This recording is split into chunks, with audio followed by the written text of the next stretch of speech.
talk about the collapse of Voyager Digital this morning, even after FTX's Sam Bankman-Fried came in and bailed them out with an over $450 million loan.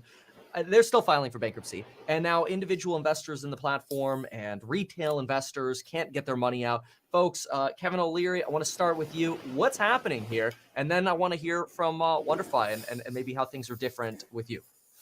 You know, this is nothing new in the story of leverage.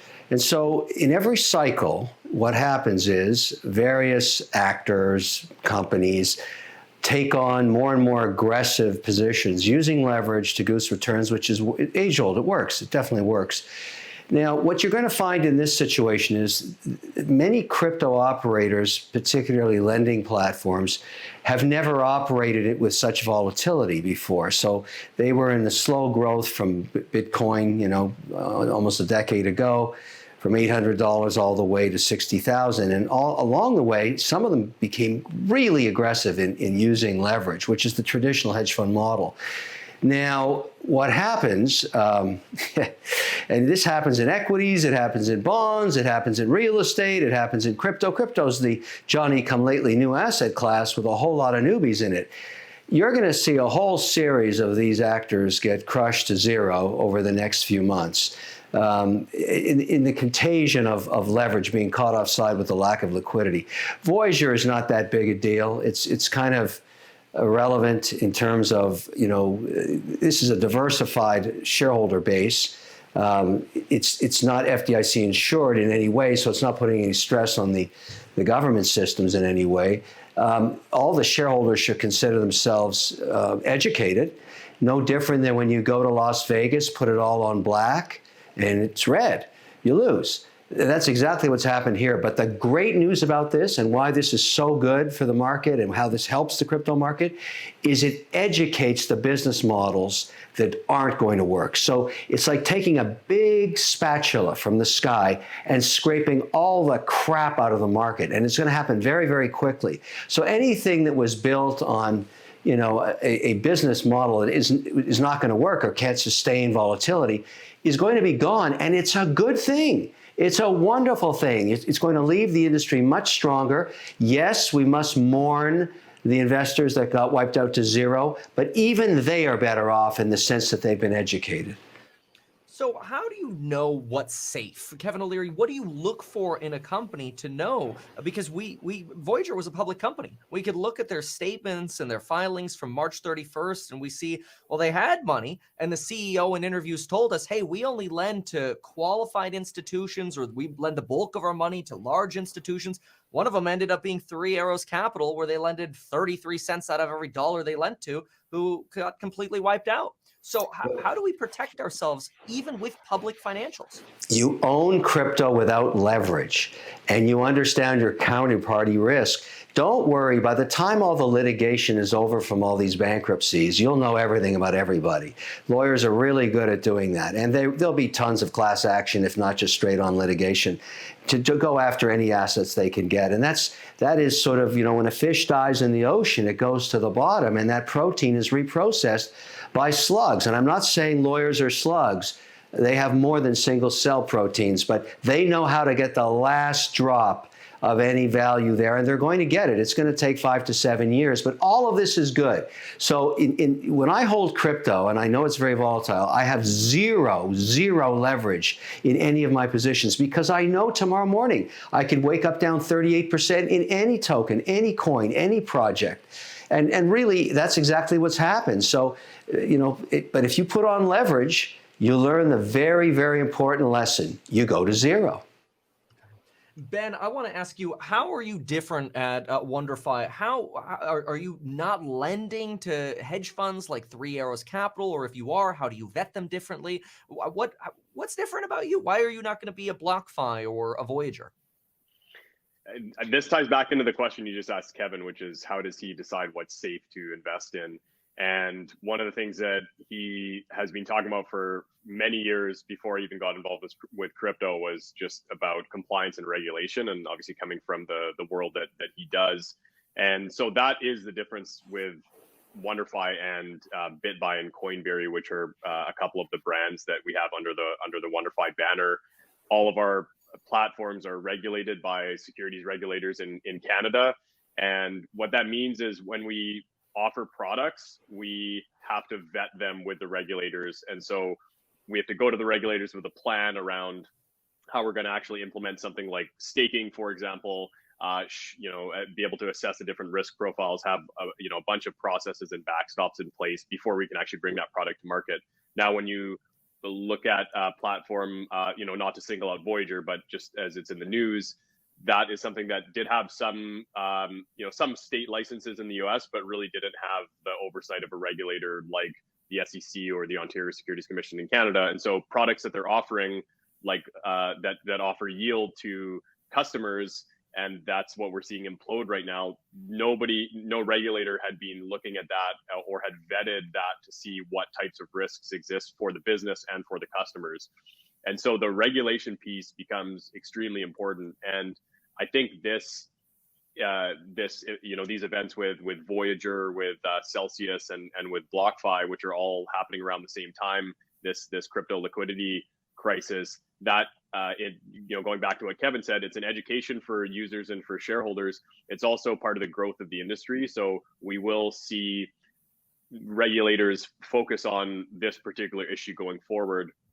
And we can look back at the evolution of crypto over the last 10 years. There's been significant events like this before. I see this as sort of the second wave of crashes in crypto that lead to specific types of regulation. The first was in 2016, 2017, where you had crypto exchanges that were run by individuals who would basically have control over all customer funds. So this is not even talking about, lending or anything like that. You would deposit funds and then it would, go into the CEO's pocket basically. And so that led to a bunch of these debacles with Quadriga and other things that led to CCAA and people losing tons of, insolvency and people losing all their funds. And what came out of that was regulators now saying crypto exchanges that are regulated need to have a third-party custodian that holds customer funds. It can't be in the CEO's pocket. And so that it's obviously in hindsight, it makes a ton of sense, but we needed to have that those incidents happen. And so this is, I think, the second wave of that. Yeah, that's really interesting because you do get companies that like Voyager Digital, I'll put it up on a screen here. They have these disclaimers at the bottom that say, hey, they're a FinCEN registered company. They file public disclosures because they're a public company. And so it's certainly challenging at best and at worst, just outright discouraging and confusing for the retail consumer to know, hey, like, who's regulated the right way? Like, which license am I looking for? And so I guess the question now is, what's safe in this kind of environment? And I'm going to start, Kevin O'Leary, I want to hear your take. Are stablecoins safe right now? Or do we need to be worried that if Bitcoin drops to 10K, we're going to see the Gemini token go under because of all this over rehypothecation? Or worse, USDC goes under, and then any company that's offering staking risks some form of stablecoin meltdown. What's your take on that? Well, let's talk about that specifically, because I think it's a great topic, and for several reasons. Reason number one is people think that crypto, the entire sector, is going to get regulated all at once. That's not going to happen. The most likely scenario, and this is a personal opinion, but one I've been working on in Washington, along with others, is that we would like to get policy on just stablecoins first, because stablecoins represent a very powerful and efficient payment system. And we think we can get bipartisan support between both parties supporting the American dollar as a default currency for a global payment system. It's not going to be the Chinese yuan, it's not going to be the Swiss franc, it's not going to be the euro, it's not going to be the British pound. And the reason it would fall and default to the US dollar would be that that is the currency used to denominate most commodities. And so the challenge you have right now, and why there's so much pressure to solve this, is it's very inefficient to transfer US dollars over to Geneva, then put it into Swiss francs, and then buy Swiss Nestle stock or whatever it is you want to do over there. It's really slow, very inefficient, very costly, not transparent, and not easy to audit. And so all of that problem goes away with a stablecoin. Now, the proposed policy that you'll find in granular form in both the Haggerty and Toomey bills, and I've met with both of them, as many others have.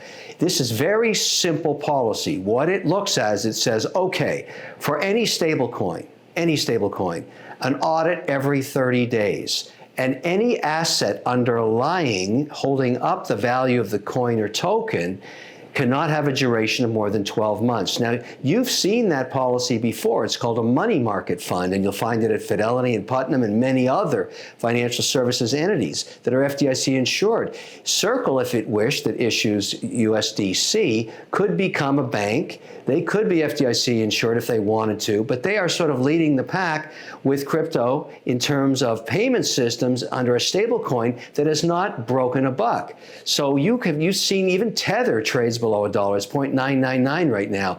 And so when you break a buck, you lose a lot of confidence. So what I'd like to see happen here is that we regulate stablecoins first because of their utilitarian value within the crypto universe, and that get done in this calendar year. And the reason that might happen is Toomey is retiring, and he is a driving force, as you know, on the Hill, and is really behind this momentum and this bill, and has lots of support from both sides of the aisle. So I think that's good. Now, obviously, what happened to Luna is an example of what not to do. So again, a sad situation, billions lost, but a great education to the market. Algorithm-based stablecoins, nah, I don't think we're going to do that again. I'd rather see something backed by US dollar or assets that are very liquid, that can have duration of less than 12 months. So that makes sense to me. So at the end of the day, the bad ideas get, removed by the big spatula.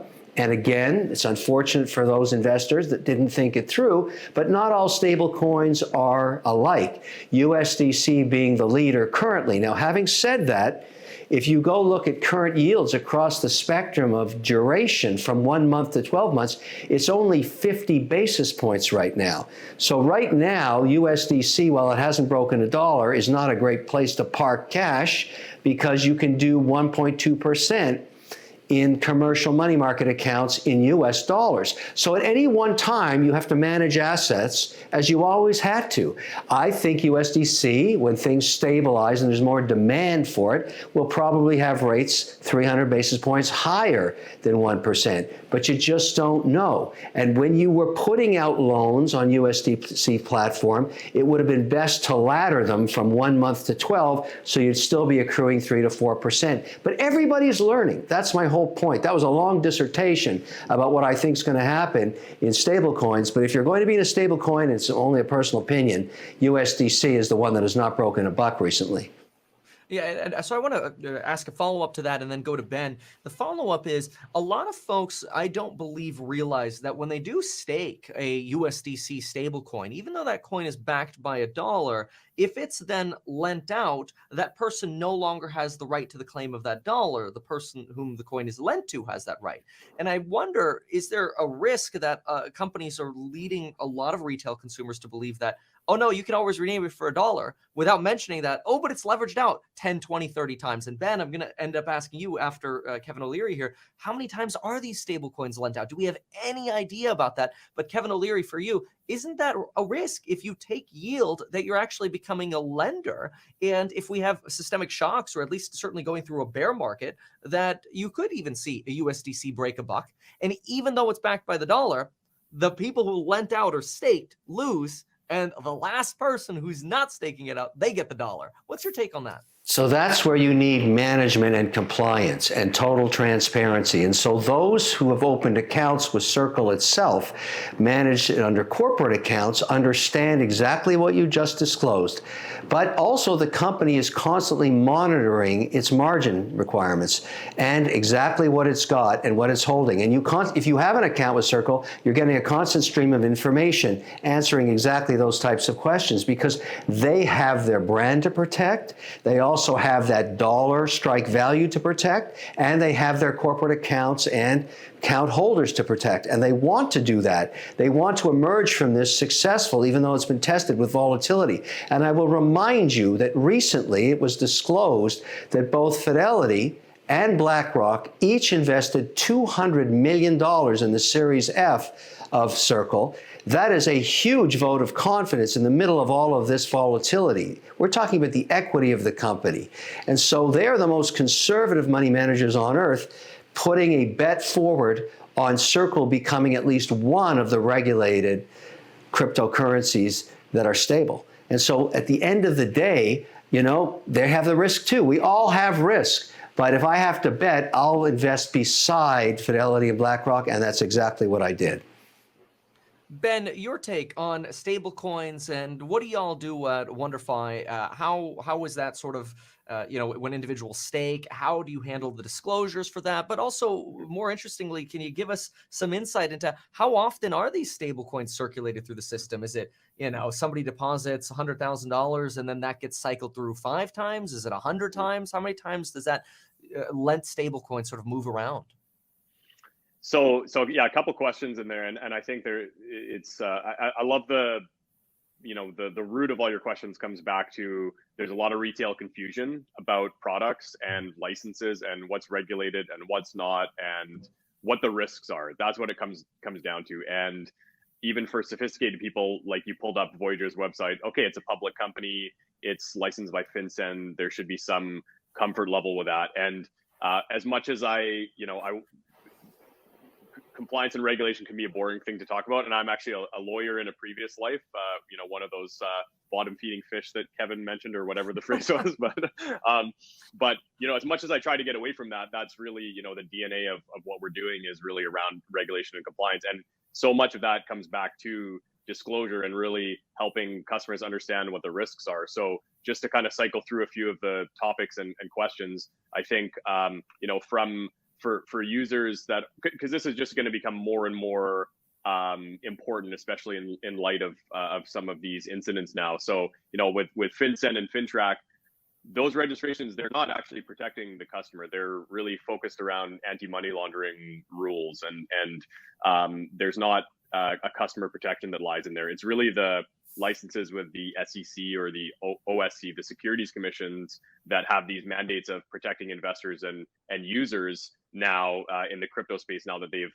asserted jurisdiction over that. So those are the regulators that are making sure that customer funds are held by a third-party custodian, that if platforms like Wonderfi or BitBuy or Coinberry are doing staking, that they've vetted the process, as in the regulators have vetted the process and they're comfortable with it.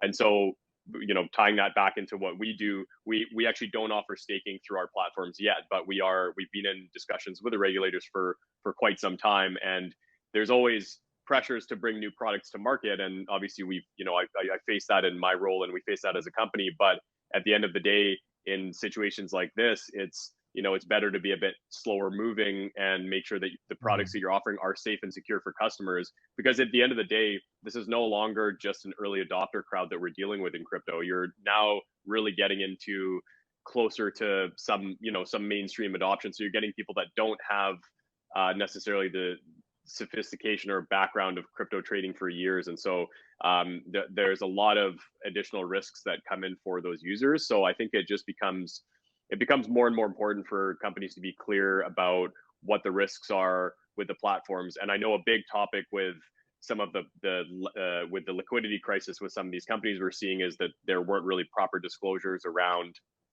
what's being done with customer deposits, and that's crucial. And so I think that's going to get weeded out with this, and it's going to become something that I hope retail users can will be able to address easier. And I think it's great that you're talking about this and bringing it to the top of your agenda, because at the end of the day, this is also a place where people go to learn about crypto and how to access it and what the risks are. It's not just not everybody goes and downloads financial statements and reads them and understands them. I think people are really looking to voices in traditional finance and crypto to learn and understand.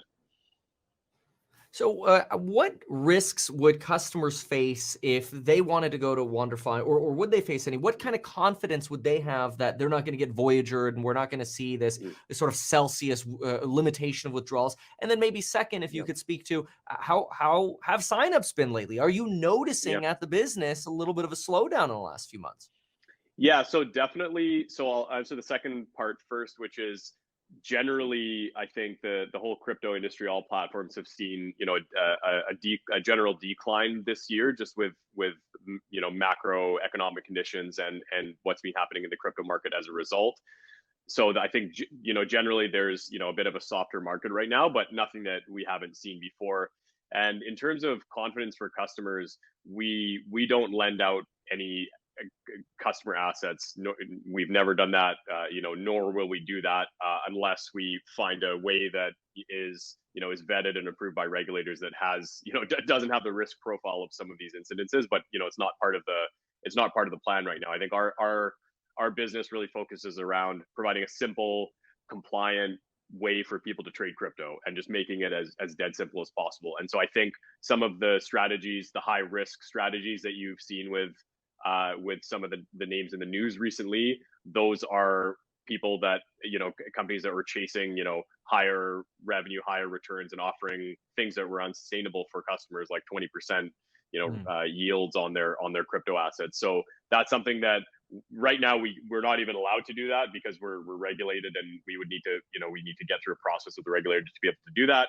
And now, in light of these incidents, for us to get through a process with a regulator to be able to offer a lending yield product through BitBuy or through Coinberry, the regulators are going to now have to get comfortable with all of all the risks that we're seeing come out of these situations. So it's going to be a long process before we would be able to do that. Got it. I want to talk now broadly about the crypto market. Kevin O'Leary, your thoughts on how low can Bitcoin go? Are we going to 13K? Kathy Wood says 22,000 should have been the 200-week moving average floor, and that would have been tough to go through. We blew right through that. We're going to 13. When do we go bullish here? Do we buy the dip or do we wait? It's impossible to know, where the bottom is. But I would say this: I don't believe we've seen the bottom yet, and I have a different view of it. I go back again to other asset classes that I've invested in for decades. In every case, traditional bonds, traditional equities, real estate, alternative asset classes, bottoms are reached with an event, a panic event, as I call it.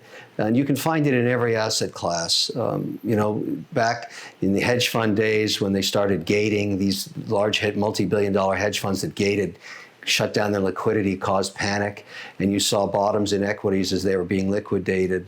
There's long-term was one of the classics in the last couple of decades. And it was a fund that was over-levered and blew up.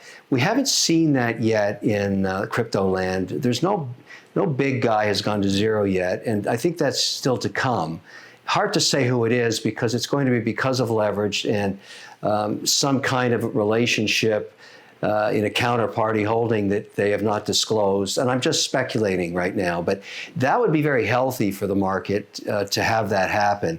Voyager's too small, it doesn't matter. The rest of these guys were kind of irrelevant in terms of total market cap. Bitcoin and the crypto market itself has almost been cut in half in total market cap.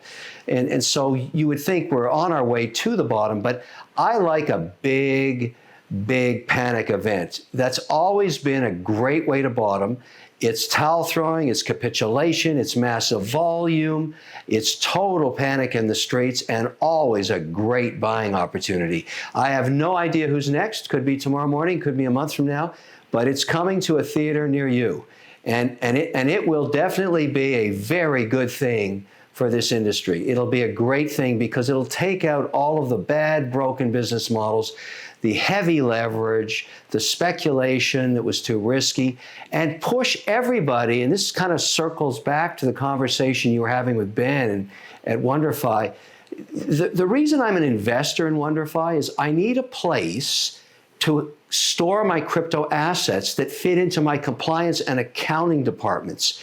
And so, when Wonderfi was able to offer me a centralized wallet at BitBuy, I was able to say to my auditors, look, you can audit this thing daily, weekly, quarterly, monthly, and I can mark to market each position for you at 4 o'clock, even though it's irrelevant in crypto land. It trades 24/7.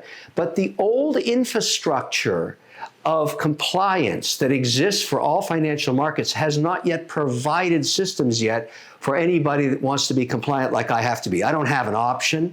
I have to go through audit. I'm an investor in many other financial services companies that are issuers under regulations in many countries. We have to have our audit statements signed. Ben, your take, what's it going to take to get to a bottom?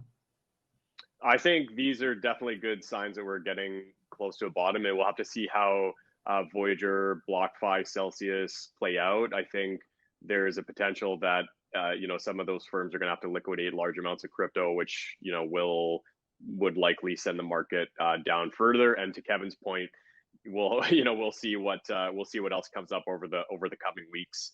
I know there's a lot of other firms that have been lending and using high risk strategies, and so it's also good as this more news about these firms comes out, because you do get more good analysis and information about the different strategies that they were using and the different risk profiles. So I think we'll learn a little bit more as we go forward and sort of see how big this issue really is, and then obviously the other part is the macro economic conditions, and I won't throw my guesses in on that. I feel like they're as good as anybody else's guess. So got it. Kevin, do we have you back? I think you do. We do. Yeah, go ahead and finish your thought there. And it sounds to me, and maybe you can also address the follow-up question I had for you, which was, would you, after you finish your thought, say that you're looking for a big spike in the VIX in the stock market to find a bottom there as well? Well, let's stay on crypto for a second. The point I was trying to make when I lost audio was that it's taken me a long time to convince my existing compliance and accounting infrastructure that supports my operating company's investments across a wide range of financial services to get on board with my positions in crypto. Because remember, I own Wonderfi because I want to own infrastructure equity. Same for FTX, same for Circle. I'm a shareholder of those companies, and Immutable Holdings in the NFT space. That's my basket of equities that are all compliant operations. They're all compliant. They all work under a very strict compliance. That's the test that starts the equity investment. But the more interesting challenge that I solved recently with Wonderfi again, with BitBuy, was to actually open an account, transfer all of my projects, whether it was a Polygon or Helium or whatever. I mean, all this stuff to me, these are not coins, it's just software, that's all it is. And moved it into, and slowly I'm doing this, I'm not finished yet, into BitBuy, where I can get a statement each month that my auditor gets before I do, and my compliance department marks to market every day at 4 o'clock.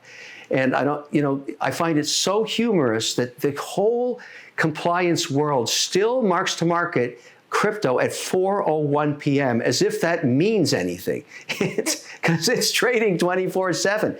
But they mark to market it because they have this giant infrastructure that reports back up. Is there over leveraged positions? Is the position more than 5%? Depending on the mandate that it's held in.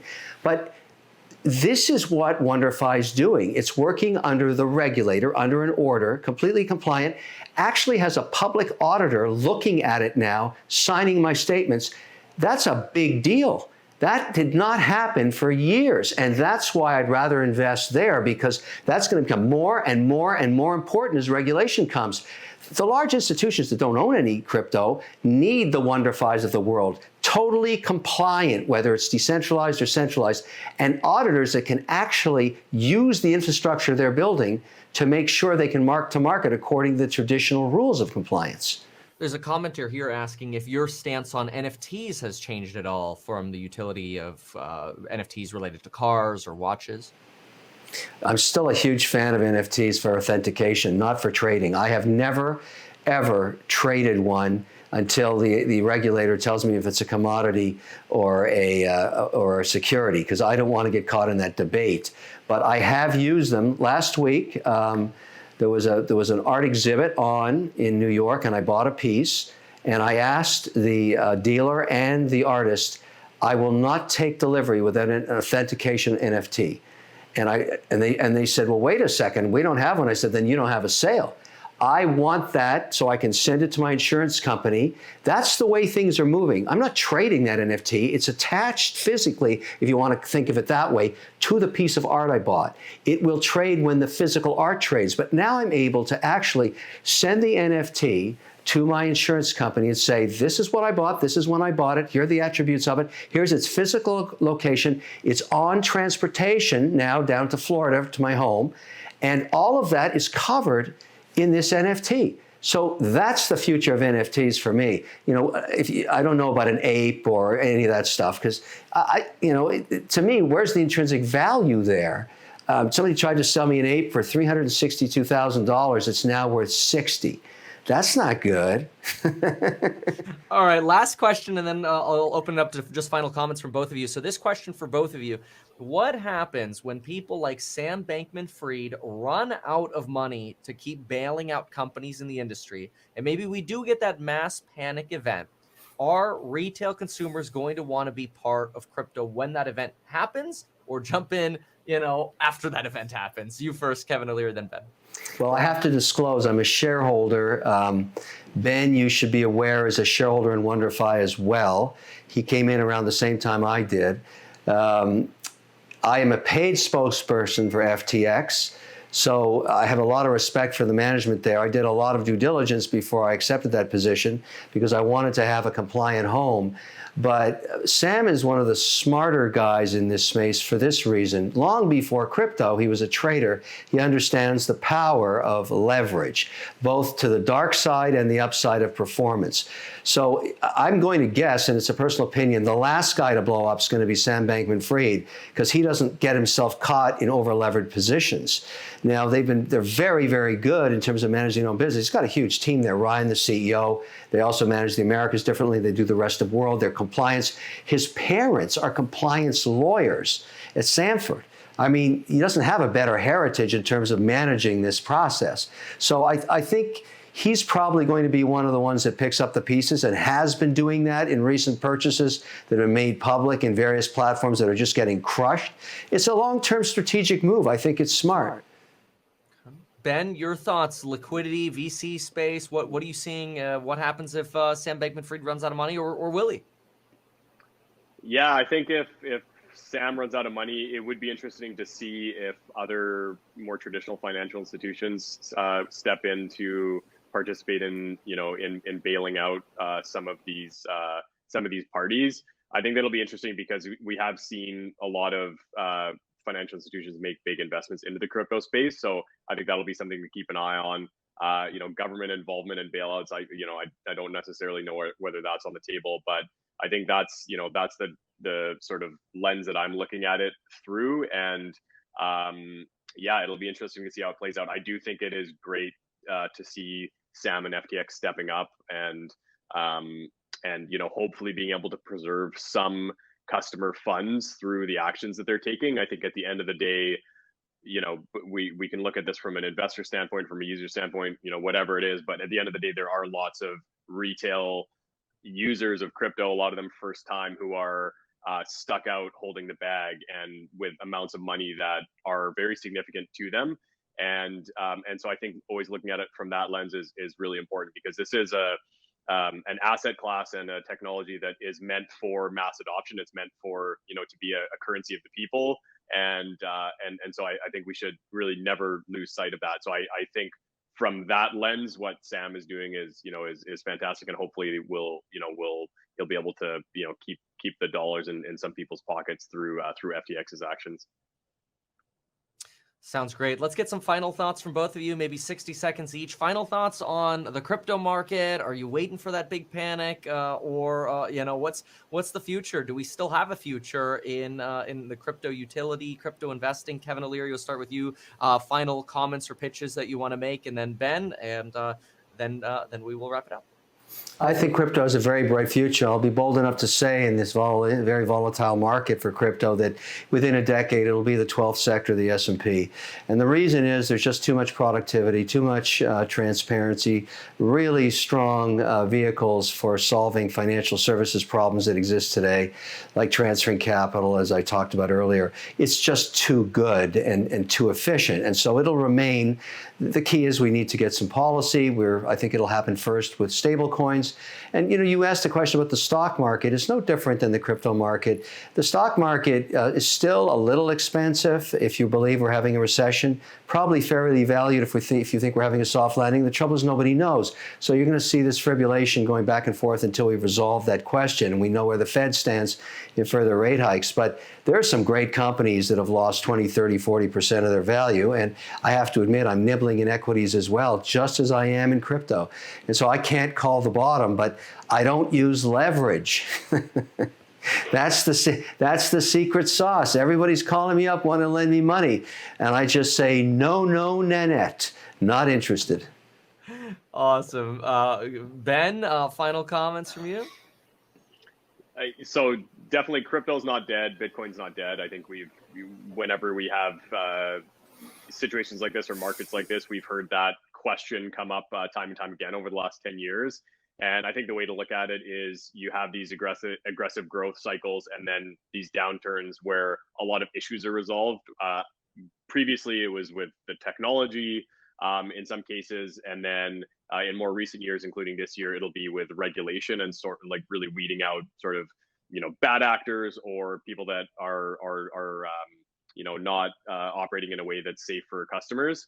And so that's, looks like my camera jumped out there, but yeah. So I'll just finish the thought. So that is what we're seeing now, which is basically regulation is going to make things more stable and secure for users and investors in the space. And then once we get through this cycle, we'll see continued growth. So I think it's part of the natural growth of the asset class, and just with any type of newer technology, we tend to see these types of cycles. If you like that video, wait till you see my next one. Don't forget to click right over here and subscribe.